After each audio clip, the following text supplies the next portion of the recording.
नमस्कार, हमारा नाम है समरीन और आपने देखना शुरू कर दिया है खबर अनफिल्टर्ड। देखिए, आप अच्छी तरीके से जानते हैं कि बिहार में इन दिनों इनकाउंटर्स की खूब चर्चा हो रही है और इसी बीच एक बड़ी खबर इनकाउंटर को लेकर के, फेक इनकाउंटर को लेकर के पटना हाई कोर्ट से आ रही है। और आपको हम बता दें कि जज साहब ने अब तो पुलिस के अधिकारियों से भी जवाब मांगा है और बाकायदा नोटिस भी भेज दिया है। तो ऐसे में अब आप सोच रहे होंगे कि भला ऐसा क्या कुछ हो गया है, तो सब कुछ हम आपको तफसील के साथ आगे इस वीडियो में बताएंगे।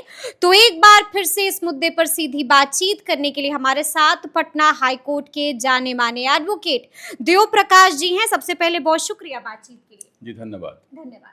सबसे पहले तो हम आपसे जानना चाहेंगे, बड़ी खबर आ रही है पटना हाई कोर्ट से और एक बार फिर से बड़ी खबर फेक इनकाउंटर को लेकर के आ रही है। क्या है पूरा मामला वकील साहब? देखिए, जस्टिस अरुण कुमार झा के यहाँ क्रिमिनल रिट लगा था जिसकी जिसकी में इंटरिम ऑर्डर 2 और 7 को हुआ है, लेकिन आया है वो 3 तारीख को, 3 जुलाई 2026 को। वो ऑर्डर है, उसमें अविनाश श्रीवास्तव कोई हैं जो जेल से रिहा हुए हैं, भागलपुर जेल से 29/11/2025 को वो रिलीज हुए हैं। और निकलने के साथ ही 2 सादे लिबास में पुलिस वाले, ऐसा एलिज्ड है, ऐसा कहा गया है, जो उनको वहाँ से किडनैप कर लिए और किडनैप करके वहाँ से ले गए बरौनी संबलपुर एरिया में, जहाँ पर फ्लैग एरिया का कोई थाना है, वहाँ ले गए। वहाँ उनको फर्जी इनकाउंटर करने का प्रयास किए हैं लेकिन नहीं कर पाए। पुलिस वालों ने फर्जी हाँ, इनकाउंटर वहाँ से फिर लेकर आए पटना सिटी चौक पे, पटना सिटी में थाना है, वहाँ लेके आए हैं। और वहाँ के थाना प्रभारी मंजीत ठाकुर और गौरव कुमार, जिनको बाय नेम पार्टी बनाया गया है, ये लोग बाय पद नहीं है, बाय नेम पार्टी बनाया गया है।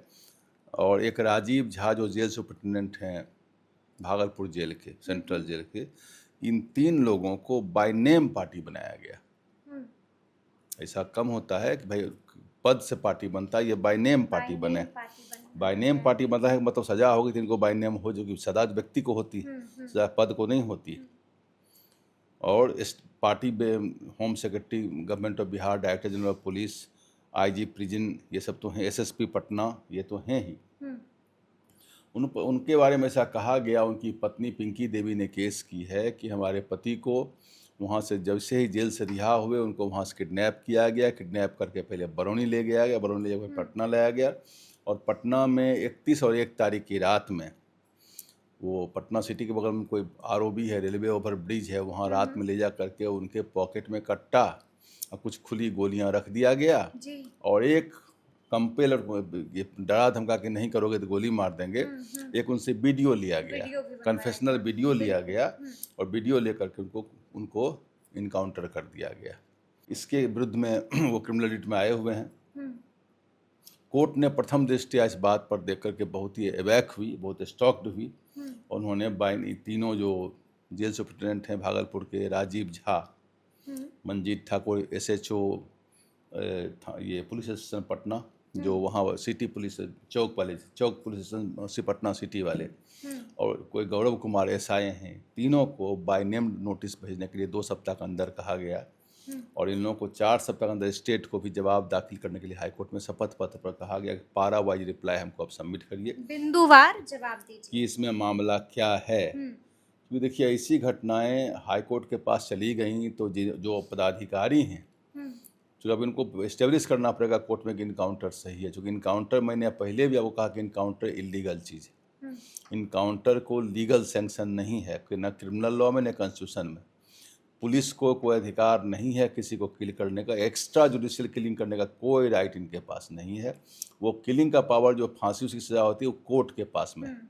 और सबसे बड़ी बात, कानून अपराध नियंत्रण का इनको अधिकार देता है। अपराध नियंत्रण में अरेस्ट करने के दरमियान अगर उस ढंग कहीं मुठभेड़ होता है या कहीं आत्मरक्षा जो एस्टेब्लिश करने के लायक हो, यानी कि स्टेटमेंट हो, तो इससे केस में ही गोली चलाने को, उसमें भी है प्रिवेंटिव, पहले गोली चलाइए, एक गोली पैर में लगाई करिए और लगा कि नहीं जान ही मार देगा, हम अगर नहीं चलाएंगे तो हम मारे जाएंगे, हमारे पुलिस वाले घायल हो गए, वैसे केसेज में आप गोली चला सकते हैं। उसमें कोई घटना हो जाती है, डेथ, ऐसे भी अगर घायल होते हैं उस मुठभेड़ में तो पुलिस वाले का ड्यूटी बनता तुरंत उनको इलाज के लिए जाना के लिए, न कि उनको पकड़ कर घेर के मार देने के लिए।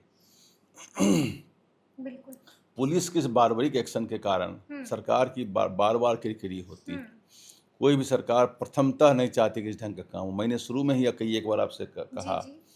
कि बुलडोज एक्शन, जो बुलडोजर वाली एक्शन बराबर गौरवान्वित रूप में चलाई जाती है, और इनकाउंटर, इस दोनों वर्क को लीगल सैंक्शन नहीं है, ये दोनों इलीगल वर्क है।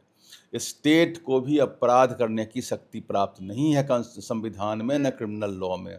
इसको स्टेट टेररिज्म कहते हैं। स्टेट टेररिज्म स्टेट कहते हैं टेररिज्म इसको। कहते हैं। स्टेट कभी भी बारबरिक एक्शन नहीं कर सकती है। ठीक है। हमें इस बात को देखते हुए मन में ख्याल आया था हाँ।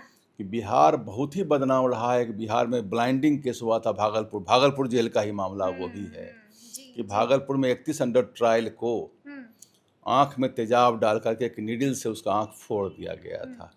पूरा देश सकते में आ गया था। Supreme court suo motu case ले ली थी।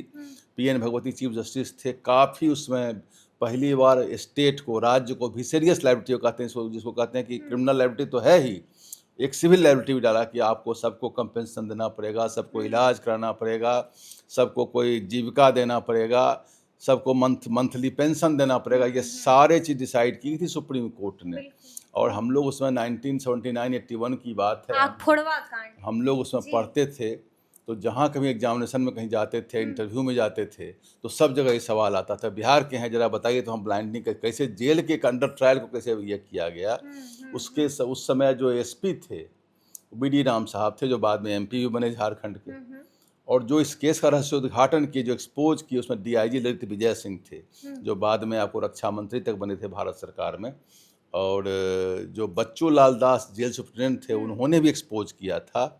और आपको यह भी बता दें कि दोनों पदाधिकारी, डीआईजी ललित विजय सिंह को और बच्चू लाल दास जेल सुप्रिटेंडेंट को, जीवन पर्यंत बिहार में पोस्टिंग में प्रॉब्लम हुआ। सरकार जो थी उस समय मैक्सिमम तो कांग्रेस सरकार थी, कभी उनको अच्छी पोस्टिंग नहीं मिली। सब दिन को कोर्ट केस लड़ते ही उनका दिन गया। अफसोस की बात। इतनी बात है, जो आदमी सही पुलिसिंग किया उसको सजा मिल रही थी, और जो गलत काम किया, और उस समय जो चीफ मिनिस्टर थे, क्योंकि कार्यक्रम कुछ दिन रामसुंदर दास चीफ मिनिस्टर थे, बाद में प्रेसिडेंट रूल था, लेकिन मैक्सिमम टाइम में doctor Jagannath Mishra chief minister थे। और सुप्रीम कोर्ट में इस केस को सप्रेस करने का, इस केस को डिफेंड करने का काम उन्हीं का था। और उन्होंने सुप्रीम कोर्ट में कहा था कि ये जो कार्य किया गया, इसमें सोशल सैंक्शन था। सोशल सैंक्शन, सोशल से बताइए, फोरवा का सोशल सैंक्शन होता है। ये तत्कालीन चीफ मिनिस्टर कांग्रेस सरकार की, जिसको आज कांग्रेस कॉन्स्टिट्यूशन की बहुत बात करती है, उस समय ये कांड हुआ था। आज की बात नहीं है, पहले 79-81 के बीच की बात है। आज से मोटा मोटी समझ लीजिए कि आप 46 साल पहले की बात है। तो बारबरिक एक्शन में बिहार पुलिस पहले भी बदनाम रही है, और एक बार फिर से अब बदनाम बता दो को इसमें 15 पुलिस वालों को सजा हुई। 3 को तो आजीवन कारावास हुआ था। 3 को आजीवन कारावास हुआ था उनका। हाँ। उनका नाम भी कहीं, एक है मोहम्मद वसीम उद्दीन, एक थे महेश्वर सिंह, एक थे बिंदा प्रसाद। ये 3 आदमी को आजीवन कारावास हुआ था। तो और सबसे जो पदाधिकारी एक्सपोज किए, जो बिहार सरकार जो इस कांड को छिपा हुआ था, आँख फोड़वा, अगर नहीं एक्सपोज करते कितना आँख फोड़ दिया गया था, और अभी 31 आदमी का आँख फोड़ा, फिर और जेल में शुरू हो गया होता। तो भाई credit goes to Lalit Vijay Singh and that Bachchu Lal Das, जिन्होंने इस बारबरी केस को किया। और सरकार जब उनको बचाने के चक्कर में जा कह दी सुप्रीम कोर्ट में कि सोशल सैंक्शन है, काफ़ी सरकार किरकिरी हुई थी बिहार सरकार के उस समय। तो इस ढंग की घटनाएं जो भी होती है, criminal encounter philosophy, the criminal philosophy में शुरू में भी कहा, ये अपराध नियंत्रण अपराध करके नहीं हो सकता। राज्य तो कभी अपराध न कर सकती है, न करती है। राज्य कानून से बनी हुई है, कानून के राज्य के लिए बनी हुई है। राज्य को क्रिमिनल लॉ और पार्लियामेंट और विधानसभा जो कानून पास होता है उसके तहत ही काम करना है। कानून को अपने हाथ में आपको नहीं लेना है। लेकिन वकील साहब, दोबारा से हम इस मसले पर जाएंगे और आपसे हम जानना चाहेंगे, उनकी पत्नी ने जो याचिका अपनी दाखिल की थी, क्या कुछ और लिखा था उसमें उन्होंने? देखिए, वो पिटीशन तो याचिका मैंने नहीं पढ़ी है, लेकिन हमने केवल ऑर्डर जो छोटा सा आया है वही मैंने पढ़ा। उसमें ऑर्डर में 10 सितंबर 2026 को फिर डेट भी लगा हुआ है। बाय द टाइम सरकार अपना पक्ष रखेगी, और ये 3 पदाधिकारी हैं, अगर फंस गए कहीं तो तीनों की अच्छी दुर्गति हो जाएगी। डीजीपी से भी जवाब मांगा गया है। ठीक है, वो तो परफॉर्मा पार्टी हैं। मेन जो ये जेल सुपरिटेंडेंट राजीव झा और जो एसएचओ मंजीत ठाकुर और गौरव कुमार, ये तीनों मेन उसमें फंसे हुए हैं। देखिए, ऐसे घटनाओं में फंसते हैं यही लोग। पुलिस इंस्पेक्टर, इसमें भी देखिए 15 पुलिस इंस्पेक्टर ही फंसे हैं बकफरवा का। जब भी फंसते हैं पुलिस के इंस्पेक्टर फंसते हैं, डीएसपी भी कम ही फंसते हैं। नीचे के पदाधिकारी फंसते हैं, जो गोली चलाते हैं, जो पकड़ते हैं, जो मारते हैं। तो ऐसे पुलिस ऑफिसर्स के लिए भी ज़रूर कहना चाहेंगे कि आपको वर्दी मिली है कानून के रखवाली के लिए, कानून की रक्षा करने के लिए। कानून भक्षक आप मत बन जाए। अगर भक्षक बन गए तो आप में और अपराधी में कोई अंतर नहीं है। अपराध करने के वाले को कोई भी कॉन्स्टिट्यूशनल कोर्ट प्रोटेक्ट नहीं करती है, न करेगी, चाहे वो ऑनरेबल हाई कोर्ट पटना हो या सुप्रीम कोर्ट हो। अपराध करने की आज़ादी किसी को नहीं है। आप कानून की रक्षा करिए, कानून का पालन कराइए। अच्छा, जैसा कि अभी आपने भी बताया कि जज साहब ने जवाब मांगा है, लेकिन अगर जज साहब जवाब से संतुष्ट नहीं होंगे वकील साहब, तब फिर क्या होगा इनका? नहीं, उनको तो एस्टेब्लिश करना पड़ेगा। उसमें जो क्रिमिनल केस कोई फाइल हुआ होगा, एफआईआर होगा, उसका जांच करवा सकते हैं। वो समय लगेगा, लेकिन अगर गलत इनकाउंटर हुआ होगा तो ये सब पीसेंगे। इन लोगों को आजीवन कारावास फिर से एक बार? कारावास तो नीचे वाले कोर्ट जहाँ एफआईआर होगा वहाँ से होगा। हाँ।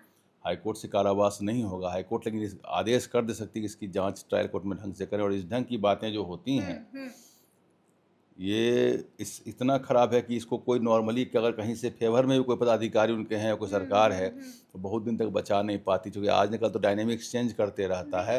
ये केस बहुत लंबा चलता है, तो लंबा चलता है तो उसमें भी समय लग गया था उस केस को होने में। और बाद में सुप्रीम कोर्ट से सब मामले, सुप्रीम कोर्ट सो संज्ञान ले ली थी। और ये घटना जो घटी थी पूरे देश को शॉक कर दी थी घटना। इतना बड़ा कोई जघन्य बारबरिक एक्शन कैसे कोई पुलिस ऑफिसर ले सकता है।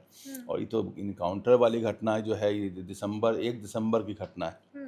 पहले की घटना है, उसमें पिछला नेतृत्व बिहार में था, अभी का नेतृत्व नहीं उसमें काम कर रहा था। लेकिन पुलिस का ये चेहरा, पुलिस का कुछ व्यक्ति का जो बारबरिक फेस है, ये पूरे राज्य सरकार को बदनाम करती है। रक्षक जो बार बार भक्षक बन रहे हैं, तो सवाल खड़े हो रहे हैं। तो अब देखना होगा कि आगे आगे क्या कुछ होता है। तो फिर ये पूरी बातचीत, ये पूरी चर्चा और ये पूरा वीडियो आपको कैसा लगा है, कमेंट करके हमें ज़रूर बताइएगा। तो ऐसे तमाम अपडेट्स के लिए बिल्कुल ऐसे ही हमारे साथ बने रहिएगा और देखते रहिएगा खबर अनफिल्टर्ड। यदि अब तक आपने हमारे चैनल को सब्सक्राइब नहीं किया है तो फिर झटपट कर दीजिएगा, और फेसबुक पर भी हमें फॉलो करना हरगिज़ नहीं भूलिएगा। बहुत शुक्रिया आपका।